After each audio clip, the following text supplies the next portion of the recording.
Now, I want to talk to those of you who are woke and who are open to rational argument. A small minority, I accept. Because one of the tenets of wokeness is, of course, that your feelings matter more than the truth. But I believe in you. I believe there are those of you here who are woke, who are open to rational argument, so let me make one. We are told that your generation cares more than any other about one issue in particular, and that issue is climate change. We're told that many of you suffer from climate anxiety. You wish to save the planet. And for tonight, and tonight only, I will join you. I will join you in worshipping at the feet of Saint Greta of climate change. Let us all accept right here, right now, that we are living through a climate emergency and our stocks of polar bears are running extremely low. I join you in this view. I truly do.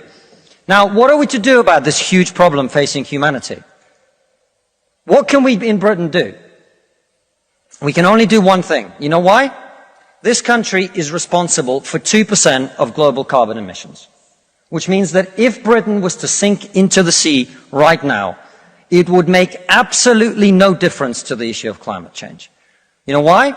Because the future of the climate is going to be decided in Asia and in Latin America by poor people who couldn't give a shit about saving the planet. No, thank you. No, thank you. It's going to be decided by poor people in Asia and Latin America who don't care about saving the planet. You know why? Because they're poor. Because they're poor. I come from Russia, which is not a poor country, it's a middle-income country. 20% of households in Russia do not have an indoor toilet. What they have is an outdoor toilet. And I don't mean one of those nice portaloos that we get here. I don't even mean a Glastonbury portaloo.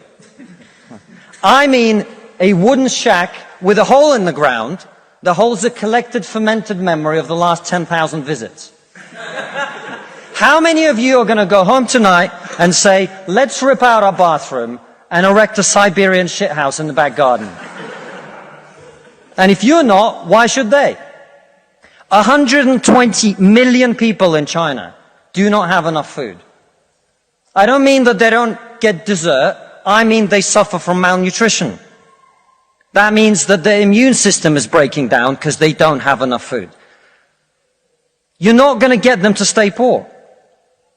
Imagine you're Xi Jinping, the leader of China.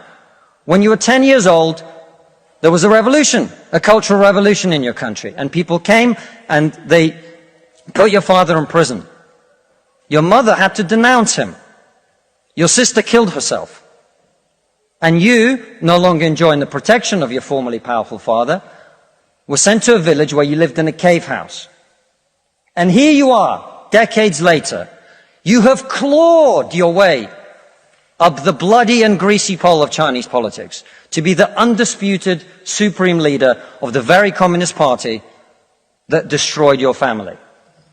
And you know that the main thing you have to do to survive and to stay in power is to deliver the one thing that the people of China want: prosperity, economic growth.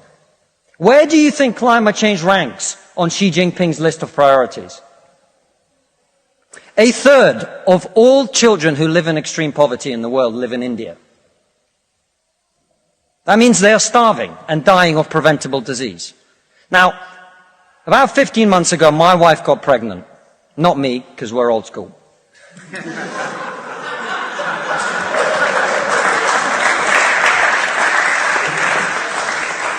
And for 9 months, we talked about what our boy would look like, what he might do when he grows up. We looked at baby scans and videos on YouTube about what the fetus looks like at 9 months and 12 months and 20 months. And eventually he was born. And he is this cute little bundle of joy. He's cuter than about 80% of puppies. Right. Now, if you said to me that I had a choice, either my son had a serious risk of starving or dying from a preventable disease in the next year, or I could press a button and he would live. He would go to school. He would bring his first girlfriend home. He'd go to university and graduate and become a woke idiot.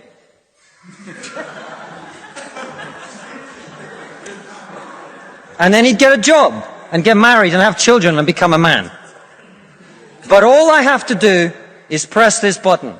And for every day of my son's life, a giant plume of CO2 is going to get released into the atmosphere. Now, you're all very young, and most of you are not parents. Let me tell you something. There is not a parent in the world who would not smash that button so hard their hand bled.